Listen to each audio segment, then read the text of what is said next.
Y para entrar y hacer la introducción, es muy importante, amado, entender como iglesia de nuestro Señor Jesucristo, lo que fuimos llamados para un ministerio, lo que fuimos llamados para un liderazgo, lo que fuimos llamados para ejercer la voluntad del Espíritu de Dios en esta tierra, tanto como edificación de la iglesia y para salvar al que esté perdido.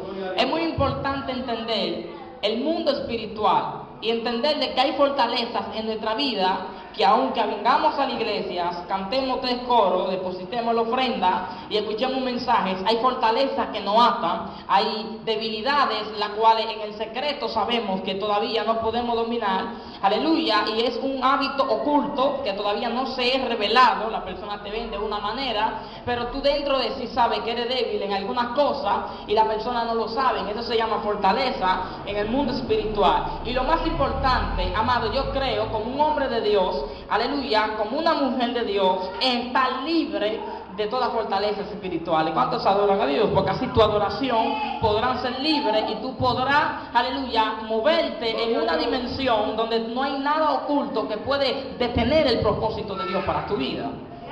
¿Cuántos adoran al Señor? Y el apóstol Pablo, siendo un apóstol de Jesucristo, guiado por Dios, aquí relata una palabra poderosa y dice que aunque andamos según la carne, no pensamos ni militamos según la carne. ¿Por qué? Porque las almas de nuestra milicia no son carnales, sino poderosas en Dios para destrucción de fortaleza. Y la palabra fortaleza, que se encuentra una sola vez en el Nuevo Testamento, usada metafóricamente por Pablo, en una descripción de lo que es una batalla espiritual de cristianos. Amén. Aquí Pablo habla sobre una batalla espiritual.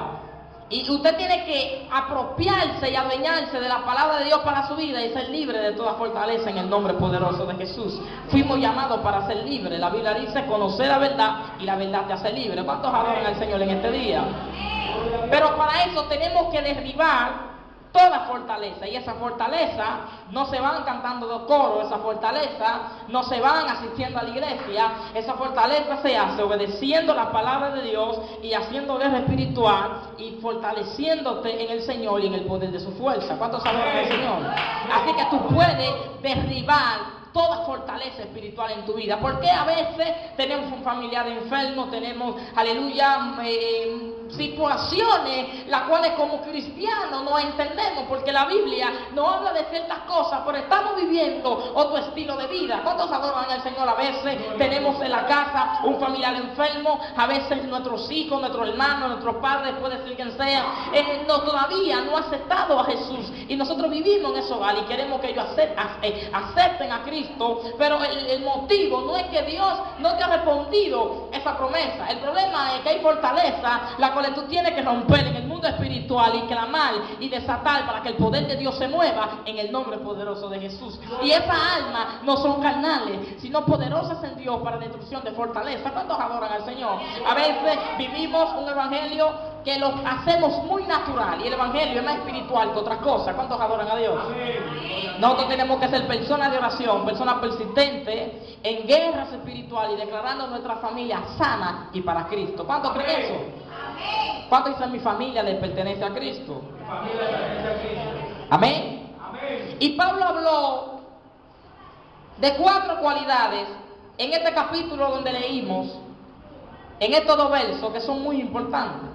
Primer principio: nuestra batalla no se planea según la forma de luchar de este mundo.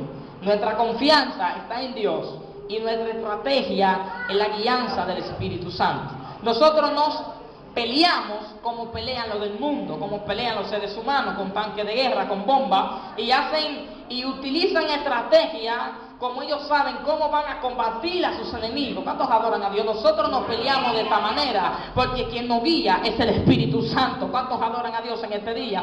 Hay muchos que Dios le da la victoria de diferente manera. Por eso usted no puede imitar a alguien que Dios le dio la victoria en cierta área. Tú tienes que orarle a Dios y decirle: Padre, ¿cuál es la estrategia que tengo que utilizar yo para que tú me des la victoria? Porque hay cosas que a muchos les funcionan, pero a otros no. ¿Por qué? porque Dios es un Dios creativo y le gusta hacer cosas diferentes, pero para eso tienes que pedirle a Dios la guianza y hacer lo que Dios quiere que tú hagas. ¿Cuántos adoran a Dios en este día? Dile que está a tu lado, use estrategias nuevas, guiadas por el Espíritu de Dios. Segundo principio, nuestras almas no son físicas, porque nuestra guerra es espiritual en naturaleza. En lugar de alma y tanques, nuestras almas son toda armadura de Dios.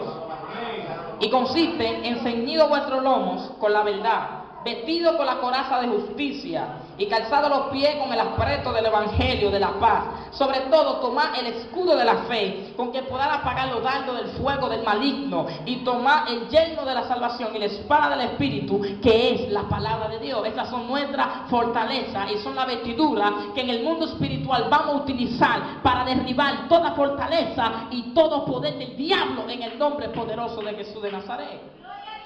¿Cuántos adoran a Dios? Desde el principio nuestro poder proviene de Dios. Por eso siempre tenemos que depender de Él. Nunca podemos depender de nosotros mismos ni creernos fuertes en algunas áreas que sabemos que somos débiles. Tenemos que orarle a Dios para que Dios nos haga fuerte, aleluya, y poder vencer toda estrategia del enemigo. El poder proviene de Dios. Y cuarto principio, el plan de Dios es destruir toda fortaleza espiritual. ¿Cuáles son estas fortalezas que nos enfrentamos? En el siguiente verso, Pablo interpreta, le dije, la metafórica, derribando argumentos y toda altivez que se levanta contra el conocimiento de Dios y llevándolo cautivo al pensamiento y a la obediencia de Cristo. Dice Pablo en el versículo 5. ¿Cuántos adoran al Señor del mismo capítulo? Hay un salmo que el salmista David dijo, Salmo 136, verso 1, que hay un principio muy poderoso. Él dijo, cuando Jehová hiciere volver la cautividad de Sión, seremos como ¿qué? Como los que sueñan, y nuestra boca se llenará de risa. Aquí el salmista David da una palabra que cuando indagué profundo en esto, el salmista David dice que nadie puede soñar si es esclavo. Cuando Jehová haga volver la cautividad de Sión, en otras palabras, cuando Jehová no haga libre, entonces seremos como los que sueñan y nuestra boca se llenarán de risa. Porque hay muchos que no tienen paz y no tienen seguridad porque están atados y saben que están viviendo una vida con un hábito oculto, y esto no le da gozo en el mundo espiritual. Cuando una persona sabe que le está fallando a Dios y que en alguna área de su vida todavía sabe que no es evangélico, no vive una vida de paz. Pero cuando usted sabe que usted es libre, usted puede soñar y puede echar hacia adelante con el poder y la gracia del Espíritu de Dios en tu vida. ¿Cuántos adoran al Señor?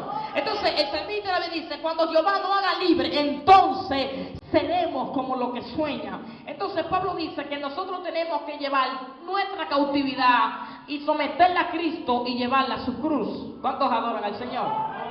Para poder soñar. A veces hay palabra y profecía que el Espíritu de Dios nos da y no se van a cumplir hasta que no seamos libres. En los hábitos ocultos que sabemos que tenemos, aleluya, que enfrentar.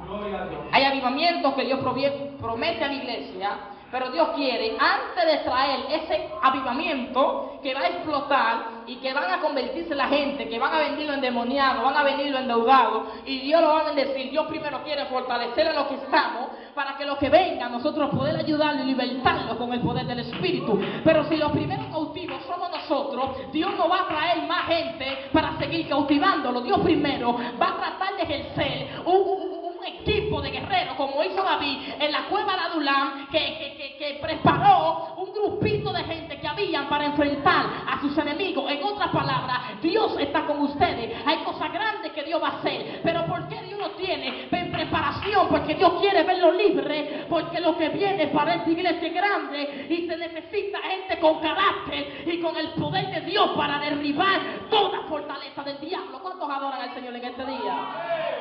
Pero para eso tenemos que ser libres. Cuando Jehová haga volver la cautividad de Sión, seremos como los que sueñan. Entonces, cuando estamos cautivos, no vivimos un evangelio libre como para lo que nos llamó el Señor Jesucristo, sino vivimos un evangelio de miedo, un evangelio que no queremos entrar en lo profundo, porque sabemos que si entramos en lo profundo, la luz nos va a alumbrar, hay cosas que se van a ver que no se veían. Entonces tenemos terror. ¿Cuántos adoran al Señor en este día? Pero vengo a decirte de parte de Dios que no es con tu fuerza, sino con la de Dios. Ponte positivo y dile, Señor, haz tu propósito en mí, pero yo te voy a obedecer y voy a derribar toda fortaleza en mi vida para que el propósito de Dios se establezca sobre mi familia. Dale un aplauso.